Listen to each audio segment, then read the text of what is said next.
c'est pour vous montrer concrètement l'intérêt que l'Académie porte au sujet que vous allez aborder dans cette réunion. Vous comprendrez alors combien j'ai été favorable au projet de mon ami Alfred Spira et son désir de tenir à l'Académie cette journée d'études sur précarité, pauvreté, à l'écoute des exclus et de la santé. Je ne doute pas que les présentations qui vont être faites nous aident à une prise de conscience des situations dramatiques, voire scandaleuses, dans lesquelles se trouvent certains groupes sociaux. Elles sont inacceptables si on prend en considération les grands principes éthiques et philosophiques qui doivent animer notre société. Elles nous obligent à prendre les mesures qui s'imposent pour les corriger. L'Académie se fera un devoir de porter les messages qui s'imposeront à l'issue de vos débats. Je vous souhaite la bienvenue ici pour cette journée d'études. Merci de votre attention. Merci beaucoup. Je passe la parole maintenant donc à Julien Lauprêtre, président du Secours populaire. Oui, ne cherchons pas un coupable, c'est moi qui suis responsable de ce petit retard. J'ai des circonstances atténuantes parce que j'étais chez un de vos confrères et la visite a été un peu plus longue que prévu. Mes excuses.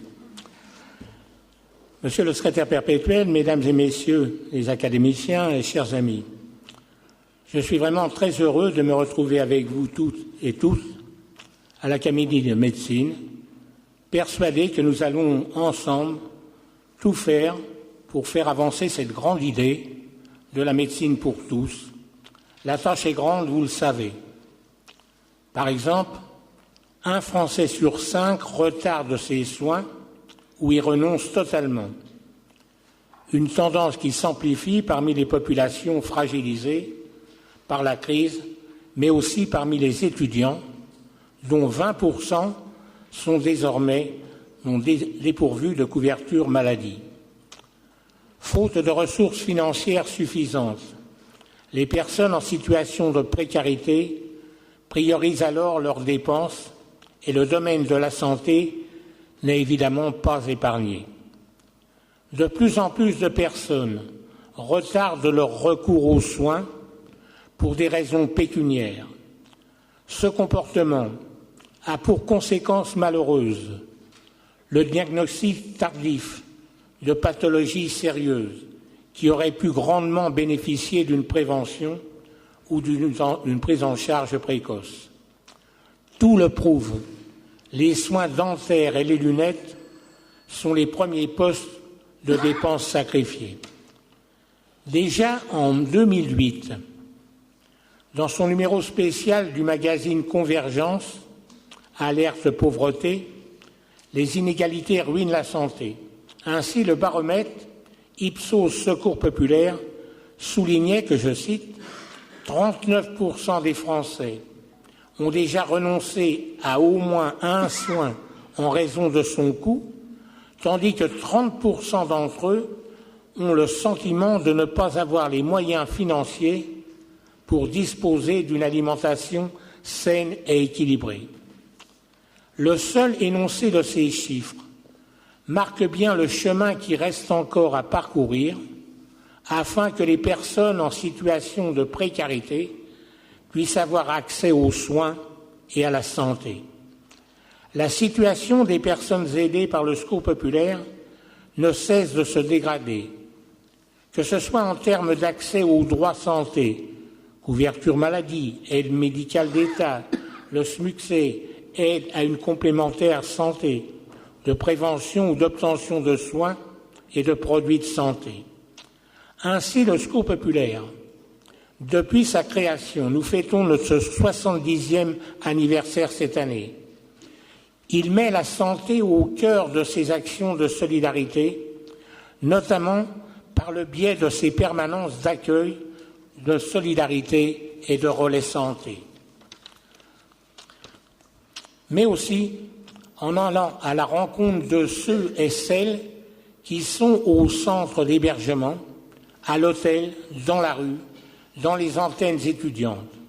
Le Secours populaire intervient aussi dans le champ de l'urgence, notamment en accompagnant les personnes sur le plan social et sanitaire lors des catastrophes naturelles, inondations, intempéries.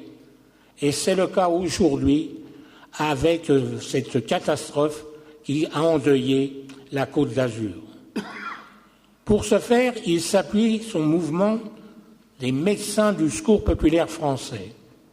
À travers ses 98 fédérations départementales et son réseau de 80 000 bénévoles présents dans la France entière, le Secours populaire français œuvre pour apporter une solidarité généraliste et donc aussi de santé, de qualité, en relation avec les besoins grandissants observés.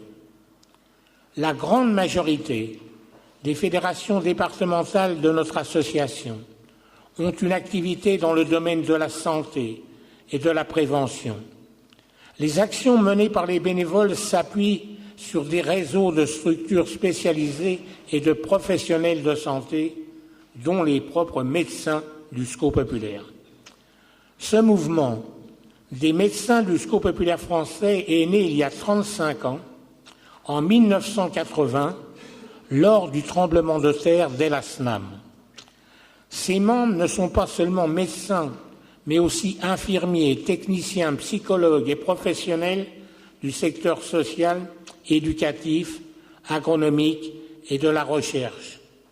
Leur originalité, être regroupés au sein d'une association riche de ses 70 ans d'expérience de la solidarité, et aussi du dévouement de ces bénévoles parcourant les régions de France comme les coins éloignés de la planète pour contribuer à sauver, à soigner, à instruire. Ainsi, depuis leur création, les médecins du Secours populaire agissent quotidiennement en France et dans le monde. Dès 1987, la charte des médecins du Secours populaire a été élaborée à l'initiative du docteur Jacqueline de Chambrin et du docteur Chantal Feuillade, élaborée lors d'un colloque à Reims afin de mettre l'accent sur le respect de la dignité des personnes aidées et le devoir de les accompagner vers les structures de soins adaptées. Être membre des médecins du Secours populaire, c'est apporter ses compétences pour contribuer à l'accès aux soins, à la santé des personnes en difficulté. C'est ne pas développer l'assistanat et la marginalisation, mais préserver la dignité de l'autre, sa place dans la communauté en luttant contre les exclusions dans des conditions qui respectent la dignité des personnes accueillies. Les questions de santé ont pris de l'ampleur au sein de notre mouvement et un accroissement de l'activité des fédérations départementales du Secours populaire. Dans ce domaine a été constaté, cela explique notamment le chiffre en constante augmentation des personnes aidées par le Secours populaire, notamment dans le domaine de la santé, mais aussi par le développement des opportunés partenariats avec le Conseil national de l'Ordre des médecins, l'Union française de la santé bucco-dentaire, la Fondation Essilor pour l'accès aux lunettes des personnes défavorisées, des mutuelles, de l'Institut national contre le cancer, l'Institut national de prévention et d'éducation pour la santé et aussi et surtout la Fondation GSK. La Fondation GSK nous apporte ainsi son soutien financier pour toutes les actions dont je viens de parler et je l'en remercie. En 2014, le Secours populaire a soutenu 90 300 personnes sur l'accès aux soins et à la prévention. Ce chiffre se suffit à lui-même. Pourtant, un autre exemple, lors de l'historique journée organisée sur le Champ de Mars, le 19 août, qui a vu se rassembler 70 000 enfants venus de France et oubliés des vacances, et des gosses venus de près de 70 pays, eux oubliés de la vie. Nos amis d'Essilor avaient dressé une grande tente sur le Champ de Mars pour proposer un examen de la vue et offrir, si besoin, des lunettes. Plus de 30% des personnes ainsi visitées étaient dans ce cas. Aux côtés de notre action, de celle des autres associations non gouvernementales, que je remercie d'enrichir cette journée de leurs expériences. Les pouvoirs publics se doivent d'amplifier encore leur action dans ce domaine prioritaire. C'est l'objectif de cette journée, d'interpeller l'ensemble de la société, de la situation sanitaire des personnes que nous accueillons et des chantiers que nous devons encore ouvrir pour mieux prévenir, prendre en charge, accompagner les conséquences sanitaires de la précarité. Je tiens à remercier l'Académie nationale de médecine d'avoir accepté de nous accompagner dans cette entreprise et de nous accueillir aujourd'hui dans ce lieu prestigieux. Les problématiques de médecine et société font aussi partie de ces missions.